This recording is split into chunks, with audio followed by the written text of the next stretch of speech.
Spiritual tax Tamil நேயர்களுக்கு அன்பு வணக்கம். நான் ஜோதிடர் குரு வரதராஜ பெருமாள். நம்ம சேனலில் வரக்கூடிய நிகழ்ச்சிகளில் கோச்சார பயிற்சி பலன்கள், அதாவது குரு பயிற்சி, சனி பயிற்சி, ராகு கேது பயிற்சிகள் பற்றி பார்த்துட்டு வந்துருக்கோம். ஒவ்வொரு ராசிக்கு என்ன மாதிரி கோச்சார கிரகங்களுக்கு பலன் கொடுக்கும் அப்படின்றத பார்த்து வந்துட்டுருக்கோம். ஆன்மீக தகவல்கள், ஜோதிட தகவல்கள்லாம் பார்த்துட்ருக்கோம். ஸோ அந்த வரிசையில் இந்த காணொலி வந்து பார்த்தீங்க அப்படின்னா உங்களுக்கு வந்து ஒரு மிக முக்கியமான ஜோதிட தகவல் ஒன்று பகிர்ந்துக்கிறதுக்காக தான். அதாவது நம்மளுடைய ஜாதகத்தில் ஒவ்வொருத்தரும் நம்மளுடைய ஒரு 12 ராசி, மேசம் முதல் மீனம் வரையான 12 ராசியில் ஒரு ராசியில் பிறந்திருப்போம் இல்லையா? ஸோ அந்த ராசிக்கு நீதிமான், கர்மகாரகன் அப்படின்னு சொல்லக்கூடிய சனி பகவான் என்ன நிலையில் இருந்தால் என்னென்ன பலன்கள் தருவார்? இப்போ முதல் ராசியிலேயே இருந்தால் என்ன பலன் தருவார்? அதாவது இது வந்து உங்களுடைய ஜனன ஜாதகத்தில், உங்கள் ஜனன ஜாதக பலன்கள் வந்து நம்ம வந்து 3 படிநிலைகளை தான் வந்து நம்ம பார்க்குறோம். ஸோ அந்த வகையில் வந்து முதல் வந்து பார்த்திங்கன்னா விதி, 2வது மதி, அதுக்கு அடுத்தது 3வது வந்து கதி. இந்த 3 படிநிலைகளை வச்சு தான் ஒரு ஜாதகத்துக்கான ஒரு யோக அவயோக பலன்கள் நம்ம முடிவு பண்ணுவோம்.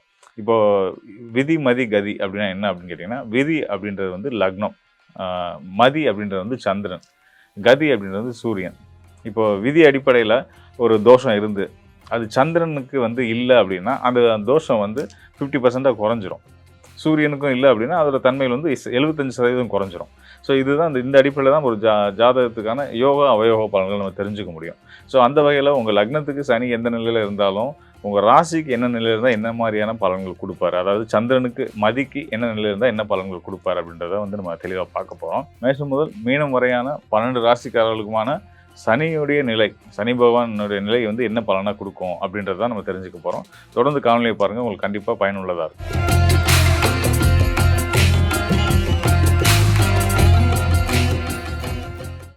இப்போ ஒரு மனிதனோட வாழ்க்கையில் நிம்மதியை குறிக்கக்கூடிய ஸ்தானம் நம்ம சொல்கிறது வந்து எதை சொல்லுவோம்னு கேட்டிங்கன்னா, ராசிக்கு 7ஆம் இடம்னு சொல்லக்கூடிய கலத்திர ஸ்தானம்னு சொல்லக்கூடிய திருமணத்தை கொடுக்கக்கூடிய 7ஆம் வீட்டை தான் நம்ம வந்து நிம்மதிக்கான ஸ்தானம்னு சொல்லுவோம். ஸோ அந்த வகையில் ஒருத்தரோட வாழ்க்கை, திருமண வாழ்க்கை நல்ல விதமாக அமைஞ்சிட்டா அந்த வாழ்க்கை வந்து சொர்க்க வாழ்க்கை. அதே மாதிரி ஒரு பிடித்தமில்லாத ஒரு திருமண வாழ்க்கை அமைஞ்சிருச்சு அப்படின்னா வந்து அந்த வாழ்க்கை நரக வாழ்க்கை ஆகிடும்.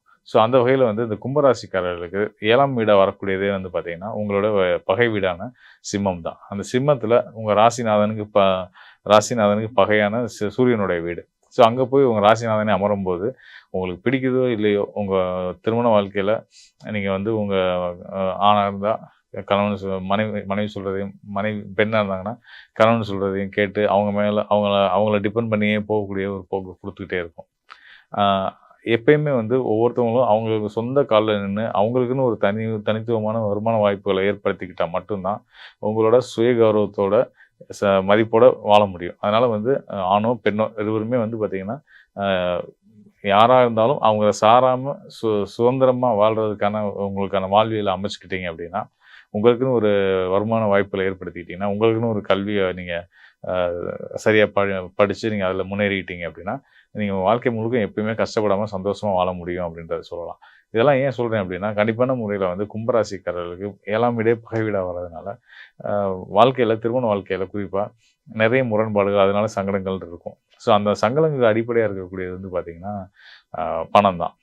ஏன் பணம் அப்படின்னு கேட்டிங்கன்னா, சிம்ம ராசி வந்து சம்பாத்திய ஸ்தானம். சம்பாத்திய ஸ்தானத்தில் ஒரு அசுப கிரகம் நாதனாகவே இருந்தால் கூட சனி வந்து ஒரு அசுப கிரகம் தான். அது அங்கே அதோட பகை வீடாகவும் வந்து அங்கே போய் சம்மந்தப்படுறதுனால சம்பாத்தியம் சம்மந்தமாக கணவன் மனைவிக்குள்ள நிறைய பிரச்சனைகள் வந்து அதனால் சில சங்கடங்கள் பார்க்க வேண்டியிருக்கும். ஸோ அதை தவிர்க்கிறதுக்கு உங்களுக்குன்னு ஒரு துறையை தேர்ந்தெடுத்து அது மூலயமா சம்பாதிச்சு அதை என்றைக்குமே விட்டுறாமல் நீங்கள் வச்சுக்கிறது உங்களுக்கு எப்பயுமே நல்ல பலனை கொடுக்குன்றத சொல்லிக்கிறேன். அதுக்கடுத்ததாக இன்னொரு முக்கியமான ஸ்தானம் வந்து பார்த்திங்கன்னா, ராசிக்கு 8ஆம் இடமான ஆயுள் ஸ்தானம். ஆயுள் ஸ்தானத்தில் ஆயுள்காரகன் சனி அப்படி இருக்கார் அப்படின்னா வந்து ஆயுள் தீர்காயுள்ன்றதை எடுத்துக்கலாம். பொதுவாக மித்த ஆயுள் ஸ்தானத்தில் ஒரு கிரகம் போய் அமருது, ஆயுள்காரனே அமர்றாரு அப்படின்னா வந்து ஆயுள் வந்து பிரச்சனைகள் ஏற்படுத்தும். இங்கே உங்களுடைய ராசிநாதன் அவரே ஆயுள்காரனாக வந்து அவரே ஆயுள் ஸ்தானமான மிதுன ராசி, கன்னி ராசியோட அதாவது புதனுடைய கன்னி ராசியில் அமரும்போது வந்து பார்த்திங்கன்னா நல்ல பொதுவாக 8ஆம் இடத்துல சனி அமரும்போது அவப்பெயர்களை அவசொல்களை ஏற்படுத்துவார். இங்கே வந்து உங்களுக்கு வந்து பார்த்திங்கன்னா ஸ்பெஷல் வந்து உங்களோட நட்பு வீடான கன்னி புதனுடைய வீட்டில் சனி, அது 8ஆம் வீடாக வந்து அங்கே சனி அமர்றதுனால உங்களுக்கு கண்டிப்பான முறையில் எந்த விதமான வாழ்க்கையில் எந்த ஒரு இடத்துலையுமே ஒரு பிழை இல்லாத, ஒரு கெட்ட பேர் வாங்காத, ஒரு நன்மதிப்போடையே வாழ்ந்து நல்ல விதமான வாழ்க்கையை வாழக்கூடிய யோகத்தையும் தீர்காயுளையும் 8ஆம் இடத்து சனி, அதாவது கன்னி ராசியில் இருக்கக்கூடிய சனி கொடுப்பார். சிலருக்கு இந்த யூரினரி இன்ஃபெக்ஷன் இந்த மாதிரியான சில தொந்தரவுகள் இருக்கும். அது மட்டும் நீங்கள் கொஞ்சம் முன்னவே கவனித்து சரி பண்ணிக்கிட்டிங்கன்னா உங்களுக்கு தொந்தரவு இருக்காது. அதுக்கு அடுத்ததாக ராசிக்கு 9ஆம் இடமான பாக்கியஸ்தானம்னு சொல்லக்கூடிய துலா ராசியில் சனி அமரும்போது சனியோட உச்ச வீடாக அந்த வீடு வருது. உங்கள் ராசிநாதன் பலம் பெறுறார் அப்படின்றது நீங்களே பலமாகிற மாதிரி. ஸோ அந்த வகையில் வந்து உங்களுக்கு உங்களுடைய சிந்தனைகள், உங்களுடைய செயல்கள், உங்களுடைய பக்தி, ஞானம், இந்த எல்லா விஷயங்கள்லையுமே வந்து ஒரு நல்ல ஒரு திருத்தமான வெற்றிகளோட பயணிக்கக்கூடிய யோகங்கள் உண்டாகும்.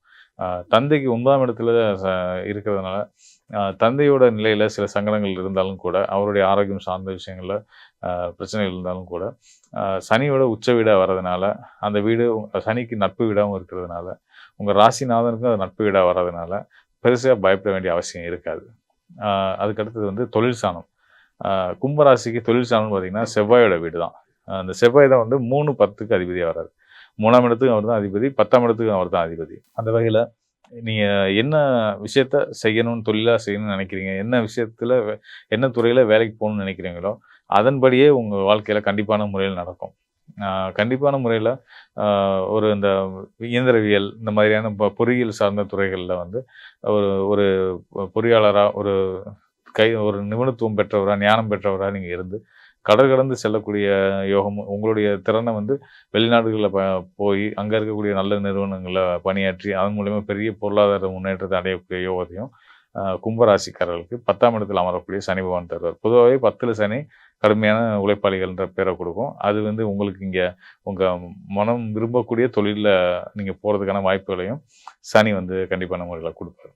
அதுக்கு அடுத்ததாக ராசிக்கு 11ஆம் இடம் சொல்லக்கூடிய லாபஸ்தானத்தில் அமரக்கூடிய சனி பகவான் வந்து பார்த்தீங்க அப்படின்னா, எண்ணற்ற லாபங்களையும் ஆதாயங்களையும் நீங்கள் செய்கிற ஒவ்வொரு செயல்லையும் உங்களுக்கு எப்பயுமே முன்னேற்றத்தையும் வெற்றியையும் கொடுப்பார் அப்படின்றதுல எல்லாம் சந்தேகம் வேணாம். 11ஆம் இடமும் வந்து பார்த்தீங்கன்னா ஒரு நேர்மையான நல்ல வாழ்க்கையை வாழணுன்ற சிந்தனையை கொடுக்கக்கூடிய ஒரு கர்மஸ்தானம் தான். ஸோ அந்த இடத்துல கர்மகாரனான சனி பகவான் அமரும்போது வந்து பார்த்தீங்கன்னா, நீங்கள் எடுத்து வந்த கர்மாவை உங்கள் ஊழ்வினை பிறப்பு நோக்கத்துக்கான செயல்களை சரியாக செய்து நல்ல ஒரு வாழ்க்கையை வாழ்ந்து நல்ல விதமாக பேரும் போலும் அடையக்கூடிய ஒரு யோகத்தை 11ஆம் இடத்து சனி கொடுத்துருவார். அதுக்கு அடுத்ததாக வந்து பார்த்தீங்கன்னா, ராசிக்கு விரயஸ்தானம்னு சொல்லக்கூடிய 12ஆம் இடத்தில் அமரக்கூடிய சனி பகவான் சொந்த வீடாகவே இருந்தால் கூட உங்களுக்கு வந்து விரயத்து மேலே விரயங்களை கொடுத்துக்கிட்டே இருப்பார். என்ன சிரமப்பட்டாலும் காசை இழுத்து நிப்பாட்ட முடியாத அளவுக்கு விரயங்கள் வந்துக்கிட்டே தான் இருக்கும். ஸோ இவ்வளோ தடைகள் இருந்தாலும் அதையும் தாண்டி உங்களுக்கு எப்போ தேவையோ அந்த நேரத்துக்கு சரியான வருமான வாய்ப்புகளை, பொருளாதார வாய்ப்புகளை இறைவன் உங்களுக்கு கண்டிப்பான முறையில் கொடுப்பாரு. அதுதான் அந்த ராசி அதிபதி, அதாவது ராசி அதிபதி 12ஆம் இடத்துல ஆட்சி பலம் வரும்போது நிறைய நல்ல புண்ணிய தர்மங்கள், நீங்கள் பண்ண தர்மங்கள் வந்து உங்களுக்கு எப்பயுமே காத்துட்ருக்கும். ஸோ அந்த வகையில் பொருளாதார தேவைகளுக்குமான சரியான நேரத்தில் உங்களுக்கான பொருளாதார உதவிகள் கண்டிப்பாக கிடச்சி எந்தவித பொருளாதார பிரச்சனையும் இல்லாமல் நல்லபடியாக நிம்மதியான சந்தோஷமான வாழ்க்கையை வாழ்வீங்கன்றதுக்கு அடையாளமாக 12ஆம் இடத்துல சனி இருந்துகிட்ருக்கார். அதுபோக வெளிநாட்டு பயணங்கள், வெளிநாட்டு தொடர்புகள் மூலயமா மிக உன்னதமான வெற்றிகளையும் மகிழ்ச்சியையும் அடையக்கூடிய யோகம் வந்து உங்களுக்கு உண்டு. மேலும் நம்ம வந்து இந்த காணொலிகளில் வந்து பார்த்தீங்கன்னா, ஒவ்வொரு ராசிக்கும் சனி எந்த நிலையில் இருந்தால் என்ன பலன்கள் தருவார், அதாவது உங்களுடைய ராசி இப்போ நீங்கள் வந்து ஒரு குறிப்பிட்ட நாளில் பிறக்கிறீங்க, அந்த நாளில் சந்திரன் வந்து எந்த ராசியில் இருக்கோ, 12 ராசிகள் எந்த ராசியில் இருக்கோ அது உங்களுடைய ராசி அப்படின்றத நம்ம சொல்கிறோம். ஸோ அந்த வகையில் வந்து பார்த்திங்கன்னா, அந்த ராசிக்கு ஸ்தான அடிப்படையில் சனி எங்கெங்கே இருக்கார். ஏன்னா சனி வந்து பார்த்திங்கன்னா கர்மகாரகன் இல்லையா? கர்மகாரகன் அப்படின்னா வந்து என்ன அப்படின்னு நம்ம தெரிஞ்சுக்கணும். கர்மகாரகன் அப்படின்னா நம்மளுடைய முன்வினை கர்ம வினைகளுக்கு ஏற்ப நமக்கான யோக அவயோகங்களை வகுத்து கொடுக்கக்கூடிய கிரகம் யார் அப்படின்னு கேட்டிங்கன்னா, நீதிமான் சொல்லக்கூடிய சனி பகவான் தான். இந்த சனி பகவான் தான் வந்து நமக்கான வாழ்க்கைக்கு நம்ம செய்த நல்வினை தீவினைக்கு ஒப்ப நமக்கான நன்மைகளையும் தீமைகளையும் தரக்கூடியவராக இருக்கார். தீமையை தர்றதுனால அவர் கெட்டவராக நம்ம நினைக்க வேணாம். அவர் நியாயவான் அப்படின்றதுனால நம்ம செய்த வினைகளுக்கு ஒப்ப நமக்கான பலன்களை கொடுக்க போகிறார்.